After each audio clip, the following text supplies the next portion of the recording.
At a disturbing new study. Absolutely, that's right, Brent. Thank you very much. Now, whether it's in Mexico, Colombia or Kenya, German companies doing business abroad often fail to respect human rights. That's the conclusion of a new study here in Germany, and it names and shames big companies, including Siemens, the energy group EnBW, and the KfW banking group. It's images like these that anger environmental and human rights activists. A village located right next door to a coal-fired power plant in South Africa. The plant emits extremely high levels of health-damaging sulfur dioxide. Efforts to install a desulfurization plant have failed. The coal-fired plant was partially financed by Germany's KfW banking group. And this is no isolated case. The Germanwatch Miserior study lists 11 energy projects in which German companies are involved, thereby contributing indirectly to human rights violations.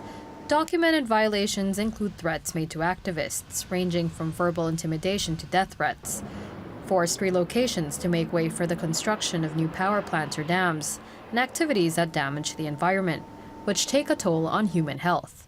Environmental degradation also robs people of the means to earn a living. The companies under fire deny the accusations. But unlike France or the Netherlands, Germany has no law that forbids companies from doing business with foreign partners who violate human rights abroad. Such a law won't be on the books in Germany until 2020 at the earliest. Well, let's unpick this study now with its co-author Cornelia Heydenreich from Germanwatch joins me in the studio. Thank you for joining us this evening. Now, your study names multiple German companies, including Siemens, for example. They deny abuses of human rights. So how did you collect evidence? We collected evidence on our own. For instance, Miseria went to South Africa to study the situation there, but we also collected a lot of information from several other non-governmental organizations who were in contact with affected people on the ground. What did they tell you? What did you see there in South Africa, for example?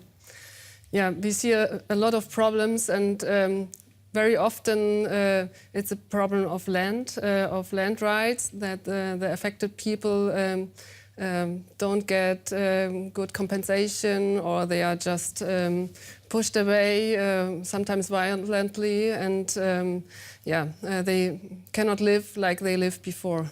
And tell us more about, so-called activists, we might call them, but simply people in local communities who try to resist. What happens to them? Yeah, very often this is really dangerous for them to resist, especially in countries like Honduras or Colombia. We also noticed that people even died when they were fighting against a dam or power plants. So they were killed. How? So they were killed, by armed forces, and sometimes, like in Honduras, in the case of the Agua Zarca dam, this is even connected to governmental structures. Oh, this is clearly extremely worrying. And Germany, unlike France, unlike the UK, the Netherlands, its neighbouring countries, doesn't have laws regarding human rights provisions for transnational businesses. Surely this is very problematic. Yeah, that's why we as NGOs are fighting for such a law in Germany as well, and we hope this will be established soon. I mean, at least we have the National Action Plan from last year, and this is foreseeing that in about 4 years, if German companies don't fulfill the UN guiding principles, the German government will at least think about a law. But we actually think it's necessary to really say this must come if companies don't abide to the guiding principles. Absolutely, certainly need some kind of legal instrument. Cornelia Heydenreich, co-author of that study from Germanwatch. Thank you very much for sharing your insights with us this evening. Yeah, welcome. I'll have more business news for you very shortly. First, back over to Brent. Helena, thank you very much.